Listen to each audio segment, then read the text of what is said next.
몇 년 전 미국의 젊은 그리고 주목받는 목회자가 하나님 결코 지옥을 만들지 않으실 거라 설교한 적이 있습니다. 그렇게 말하는 이유는 하나님은 사랑이시기 때문에 결코 그의 피조물들, 그의 백성들을 포기하는 분이 아니시기 때문에 그들이 들어갈 지옥을 만드는 분이 아니시라는 논리였죠. 혹 여러분은 어떻게 생각하십니까?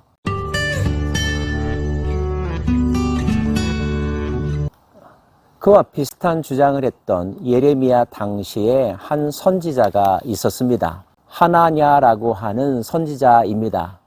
제사장 출신으로 보입니다. 요즘 말로 하면 공개적인 장소에서 예레미야에게 하나님의 말씀을 대언하는 장면입니다. 만군의 여호와 이스라엘의 하나님이 이같이 일러 말씀하시기를 내가 바벨론의 왕의 멍에를 꺾었느니라. 내가 바벨론 왕 느부갓네살이 이곳에서 빼앗아 바벨론으로 옮겨간 여호와의 성전 모든 기구를 2년 안에 다시 이곳으로 되돌려 오리라. 내가 또 유다의 왕 여호야김의 아들 여고냐와 바벨론으로 간 모든 유다 포로들을 다시 이곳으로 돌아오게 하리니 이는 내가 바벨론의 왕의 멍에를 꺾을 것임이라 여호와의 말씀이니라 하니라. 이 일이 일어났던 때는 시드기야 왕 4년째입니다. 시드기야는 남유다의 마지막 왕이었는데요. 그의 통치 4년은 BC 593년으로 추정합니다. 이미 여호야킴 왕이 바벨론으로 끌려갔었고요. 그 다음의 왕이었던 여호야긴도 바벨론의 포로로 끌려갔었습니다. 하나냐는 시리와 절망 가운데 젖어 사는 그의 백성들에게 그가 들은 바 하나님의 말씀을 대언하는 것입니다. 희망의 소식이었습니다. 그것은 앞으로 2년 안에 포로로 끌려갔던 자들이 돌아올 것이라는 것, 바벨론이 멸망할 거라는 소식이었으니까요. 이제나 저제나 빨리 이 어려운 상황 가운데서 벗어나기를 원했던 유다 백성들, 하나냐의 소리가 얼마나 반가웠을까요? 큰 위로가 되었을 것입니다. 하나냐는 이와 같은 예언을 많은 사람들, 종교 지도자들 앞에서 예레미야에게 선언합니다. 아마도 예레미야가 이미 선언한 예언, 남은 성전 기물들도 다 바벨론에 빼앗길 것이라고 하는 비극적인 예언, 그 예언에 대한 반대의 예언이었고 누가 옳고 그른지 시시비비를 분명하게 가리자는 의도도 담겨 있을 것입니다. 요즘 말로 하면 공개 토론회를 하는 것과 같은 거죠. 예레미야도 이에 반응했었어야 했겠죠. 선지자 예레미야가 말하니라. 아멘. 여호와는 이같이 말씀하옵소서. 여호와께서 내가 예언한 말대로 이루사 여호와의 성전 기구와 모든 포로를 바벨론에서 이곳으로 되돌려 오시기를 원하노라. 다른 말로 하면 예레미야도 나도 그렇게 되었으면 좋겠다 이렇게 말하고 있는 것입니다. 그러나 너는 내가 내 귀와 모든 백성의 귀에 이르는 이 말을 잘 들으라. 평화를 예언하는 선지자는 그 예언자의 말이 응한 후에야 그가 진실로 여호와께서 보내신 선지자로 인정받게 되리라. 우리는 이미 이전부터 많은 예언들을 해왔었다. 그 가운데 전쟁과 심판에 관한 예언도 있었고 평화에 관한 예언도 있었는데 그 예언들이 맞는지 틀리는지는 결국 그 결과로 증명되게 될 것이라. 다른 말로 하면 열매로 그 나무를 안다 하셨던 말씀처럼 앞으로 일어날 일이 그 모든 것을 저절로 증명하게 될 것이다. 이런 뜻입니다. 하나냐는 분노했습니다. 그래서 예레미야를 공격하죠. 선지자 하나냐가 선지자 예레미야의 목에서 멍에를 빼앗아 꺾고 모든 백성 앞에서 하나냐가 말하여 이르되 여호와께서 이와 같이 말씀하시니라. 내가 2년 안에 모든 민족의 목에서 바벨론의 왕 느부갓네살의 멍에를 이와 같이 꺾어버리리라 하셨느니라 하매 하나냐는 물러서지 않고 더 분명하게 힘주어 많은 사람들 앞에서 앞으로 2년 안에 바벨론이 망하고 모든 포로들이 돌아올 것이라 다시 한번 당당하게 선포합니다. 예레미야는 더 이상 그와 논쟁하기를 원치 않았던 것 같습니다. 그는 조용히 그 자리를 떠나 자기의 길을 가고 말았습니다. 진리는 목소리의 크기에 따라 좌우되는 것이 아니라는 의미가 담겨 있겠죠.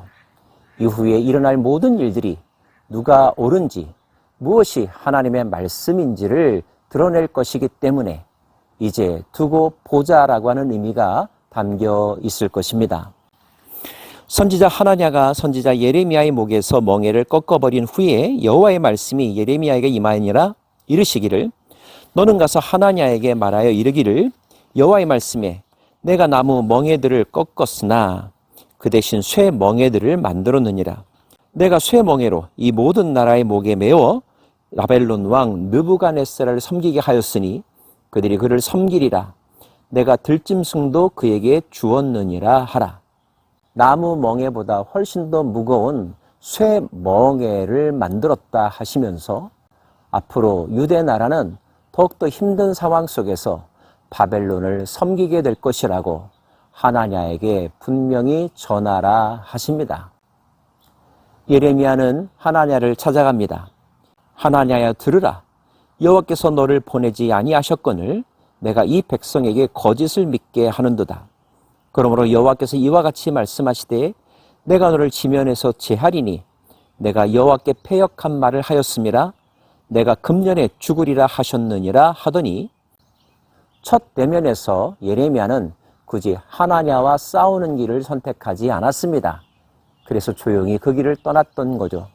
하지만 다시 하나님의 말씀이 분명하게 임하자 예레미야는 확신을 얻게 되었습니다. 그가 전한 말은 하나님으로부터 들은 음성이 아니었다는 것을. 그래서 하나냐에게 가서 그를 책망하고 있는 것입니다. 너가 거짓 예언을 하였다. 거짓 예언으로 백성들의 판단 능력을 흐리게 만들었고 그들을 잘못된 길로 인도하고 있다. 하나님의 양들을 잘못된 길로 인도하는 것을 하나님은 결코 내버려 두지 않을 것이다. 하나님의 징계가 너에게 임할 것이다 라고 선언합니다. 그리고 결국 예레미야의 예언대로 하나냐는 얼마 가지 않아서 죽음을 맞이하게 됩니다. 사회가 불안할수록 사람들이 미래에 대해서 알고 싶어하는 궁금증이 높아질수록 자칭 선지자라 일컫는 사람들이 신에게서 음성을 들었다, 하나님으로부터 음성을 들었다 하면서 미래에 관하여 이런저런 이야기들을 합니다. 귀담아 들을 내용도 있고 특별히 분별해야 될 내용들도 있는데요.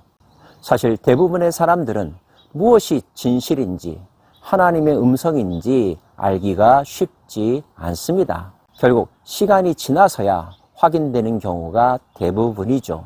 한 가지 분명한 것은 내가 해주고 싶은 말이 하나님의 음성은 아니라는 것. 내가 듣고 싶은 이야기를 듣는 것이 하나님의 답변은 아니라는 것입니다. 그것이 진정 하나님의 음성이라면 성경 전체가 우리들에게 보여주고 있는 하나님의 성품과 일치하는 말씀일 것입니다.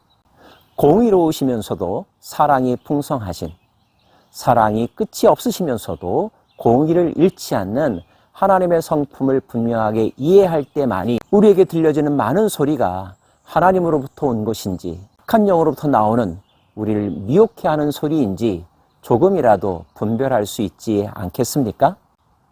특별히 초조하지 마시고 두려워하지 마시고 조바심을 내지 않기를 원합니다.